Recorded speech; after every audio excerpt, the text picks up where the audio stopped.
Advantage తీసుకున్నా, లేకుంటే మనం ఇష్టం ఉన్నట్లు మాట్లాడచ్చు, తర్వాత సంగతి చూసుకుందాం. దేవి గారు ఇక మొత్తం నాయకత్వం వచ్చేసరికి వచ్చినారు కదా, పర్వాలేదు, చెప్పదలుచుకుంది వాళ్ళ ముందు చెబుదాం. కాబట్టి I'm not worried. So I'm prepared in their absence even in their presence.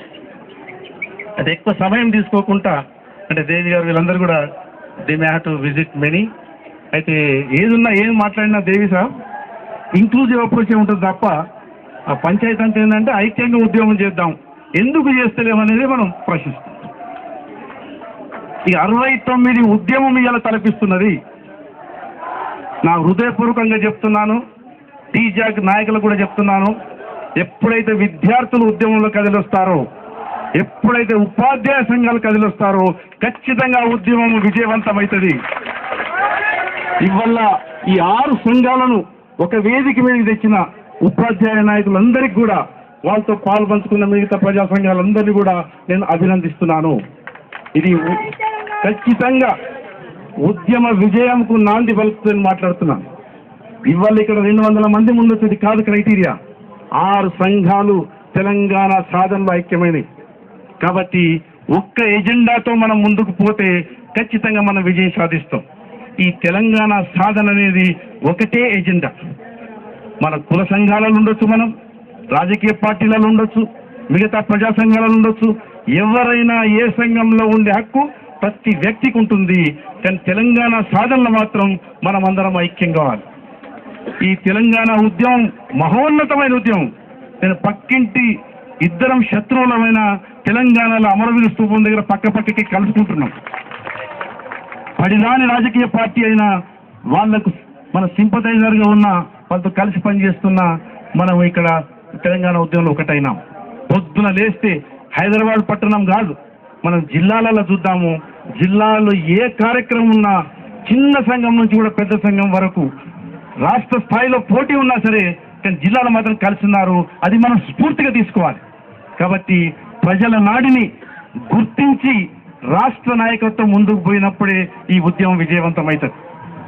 ఎక్కువ సమయం తీసుకోకుండా 69 ఉద్యమం అంటే కొన్ని విషయాలు రిపిటేషన్ అయినా సరే ఈ సందర్భంగా మాట్లాడవలసి వస్తుంది. కాబట్టి కొన్ని విషయాలు 69లో ఉద్యమము యొక్క తీవ్రత, నిజాయితీ ఉద్యమం నడిచిందని చెప్పడానికి పోలీసుల తూటాలకు 369 మంది బలైన తప్ప బలిదానాలు అప్పుడు కాలేదు. అప్పుడు ఉద్యమ స్ఫూర్తి, ఉద్యమం ఒక డైరెక్షన్ మాత్రం, ఉద్యమ నాయకత్వం మాత్రం తెలంగాణ సాధన కోసమే ముందుకు పోయింది. ఆ తర్వాత ఈ రాజకీయ పార్టీల కుట్రలకు ఎట్లా మనం అణగార్చబడినారో మనం అర్థమైంది. ఈ క్రమంలో ఇప్పుడు అప్పటి నుంచి కూడా ఇది మన ప్రాంతం ఒక దేశంగా పరిపాలించబడిన ప్రాంతం. స్వతంత్రం తర్వాత మన నవాబ్ ఇండియన్ యూనియన్లో కలవలేదు, 1 సంవత్సరం పట్టింది. రైతాంగ పోరాటం యొక్క మన స్ఫూర్తి ఇవన్నీ కూడా ప్రజలకు హక్కులు కావాలని మనం పోరాడినాం. సాయుధ పోరాటం లక్షలాది ఎకరాల భూమిని ప్రజల చేతికి వచ్చింది. కానీ వీటన్నిటిని కూడా, ఈ చైతన్యాన్ని అణిచివేయడానికే ఈ ప్రాంతం మీద 17 సెప్టెంబర్ దాడి జరిగింది. ఆ దాడికి అప్పుడు తర్వాతనే మనం విలీనమైనాక కూడా ఒక రాష్ట్రం కింద పరిపాలించబడిన హైదరాబాద్ స్టేట్, దక్కన్ ప్రాంతం, మన సంస్కృతి, మన భాష, మన పద్ధతులు, కట్టు బొట్టు కూడా మొత్తం వేరు. ఈ ప్రాంతంలో ఉన్న వనరులు, ఈ ప్రాంతంలో ఉన్న రాజధాని, ఇవన్నీ కూడా ముఖ్యంగా నీరు, ఉద్యోగాలు, వనరులు కొల్లగొట్టడానికి ఈ ప్రాంతాన్ని విలీనం చేయబడింది. ఇటువంటి ప్రాంతాన్ని ఎప్పుడైతే విలీనమైనమో ఒక ప్రాంతంగా మారినాం. దేశం పోయింది, రాష్ట్రం పోయింది, మనం ఒక ప్రాంతం కింద పరిపాలించబడినాం. ఎప్పుడైతే ఇంత ప్రగాఢ ఆకాంక్షతో ఈ మలిదశ ఉద్యమంలో యావత్ ప్రజలు మమేకమైనారో, ఎప్పుడైతే 29 నవంబర్ నుంచి 9 డిసెంబర్ వరకు జరిగిన ఉద్యమాన్ని మనం గుర్తుంచుకోవాలి. ఉద్యమకారులు, ఉద్యమ సంఘాలు, విద్యార్థుల యొక్క పిలుపు, అసెంబ్లీ ముట్టడి ఏ రకంగా రాష్ట్ర కేంద్ర ప్రభుత్వానికి కదిలిచ్చిందో, యూపీఏ ప్రభుత్వానికి కదిలిచ్చిందో, దీంట్లో కేసీఆర్ గారు ఆమరణ దీక్ష చేసినారు. అన్ని కూడుకున్నా సరే, కానీ ఉద్యమ స్ఫూర్తికే రాజకీయ పార్టీలు కూడా నిలదొక్కుకోగలిగినాయి తప్ప, ఉద్యమ స్ఫూర్తి లేకుంటే, ప్రజలు కదిలి రాకుంటే, విద్యార్థులు ఏదైతే పిలుపు ఇవ్వకుంటే మాత్రం కేంద్ర ప్రభుత్వం దిగొచ్చేది కాదు. 9 డిసెంబర్ నాడు చిదంబరం ప్రకటన వచ్చేది కాదు. ఆ స్ఫూర్తిని మనం తీసుకోవాలి. ఆ స్ఫూర్తి తర్వాతనే ఏవైతే ఉద్యమ సంఘాలు ఎక్కడెక్కడ జాకులు ఫార్మ్ అయిన గ్రామాల జాకులు ఫార్మ్ అయినాయి, అన్నిటికీ మన యొక్క శత్రుత్వం ఉన్న అతీతంగా జాకులు ఫార్మ్ అయినాయి.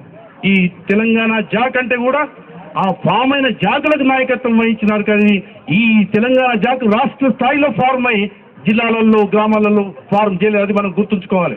అంటే ఇది ఒక ప్రజల ఆకాంక్షకు నువ్వు నాయకత్వం వహిస్తున్నప్పుడు నువ్వు ప్రజల యొక్క మనోభావాలను, వాళ్ళ చిత్తశుద్ధిని, ఉద్యమ స్ఫూర్తిని దాన్ని తీసుకొని ముందుకు నడపాలి తప్ప మనం ఏ రాజకీయ పార్టీలతో మనం మమేకమై నడవద్దు. ఉద్యమ సంఘం, ఉద్యమ నాయకత్వం ఉద్యమాన్ని నడిపించాలి. తెలంగాణ సాధనలో రాజకీయ పార్టీలు ఉద్యమాన్ని వాడుకోవడానికి వాళ్ళు ఉద్యమ సంఘాలతో రావాలి తప్ప ఉద్యమ సంఘాలు రాజకీయ పార్టీలతో పోవద్దు. అది మాత్రం తెలంగాణ ప్రజా ఫ్రంట్ ప్రారంభమైనటి నుంచి కూడా మనం చెప్తుంది, ఉద్యమం ద్వారానే తెలంగాణ సాధిస్తాం. రాజకీయ పార్టీలతో మన ఉద్యమ సంఘాలకు సంబంధం లేదు. ఉద్యమము నాయకత్వం వహిస్తాం, ఉద్యమం నడుపుదాం. ఈ ఉద్యమాన్ని తెలంగాణ సాధనలో ఏ రాజకీయ పార్టీ అవసరం ఉన్నా సరే మనతో కలిసి రావచ్చు. వాళ్ళు ఉద్యమంలో దిగినప్పుడే వాళ్ళతో మనం కలిసి ఉంటాం తప్ప నాయకత్వం మాత్రం ఉద్యమం మనం నడపాలి. అది జరగలేదు. ఎన్నోసార్లు కూడా ప్రజా ఫ్రంట్ మన తెలంగాణ జాక్ కూడా ఉత్తరాలు రాసింది, మాట్లాడింది.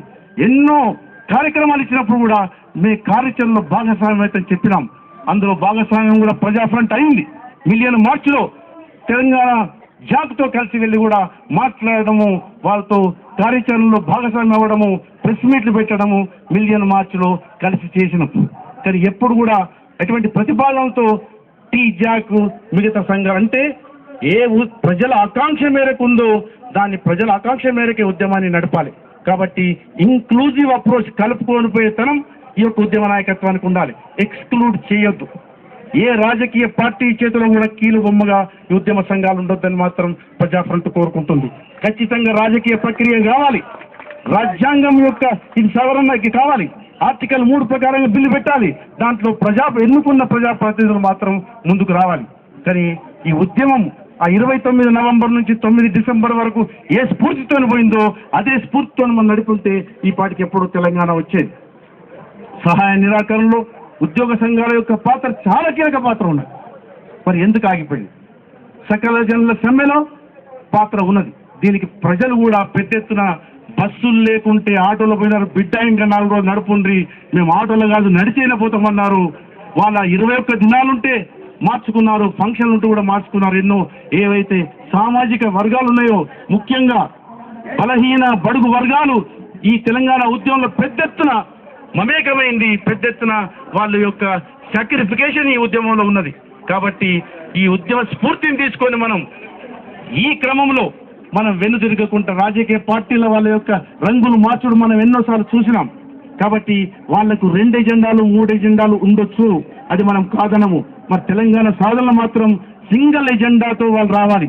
కాబట్టి ఇప్పుడున్న క్రమంలో ఏదైతే కేంద్ర ప్రభుత్వము కాంగ్రెస్ పార్టీ మేనిఫెస్టోలో పెట్టుకున్నారు, ప్రెసిడెంట్ స్పీచ్లో ఇచ్చినారు, పార్లమెంట్లో చెప్పినారు, ఈ రకంగా మేనిఫెస్టోలో పెట్టుకున్న తర్వాత ఇప్పటికి 9 డిసెంబర్ నాడు ప్రకటన చేసినారు. ఆ తర్వాత ఎప్పుడైతే ఉద్యమం ప్రజల చేతిలో, ఉద్యమకారుల చేతుల్లో, ఉద్యమ సంఘాల చేతుల్లో ఉందో రాజకీయ పార్టీలన్నీ కూడా కుట్ర పన్ని దీని యొక్క శాంతి సంతకాల 5 జనవరి నాడు చేసుకున్నారు.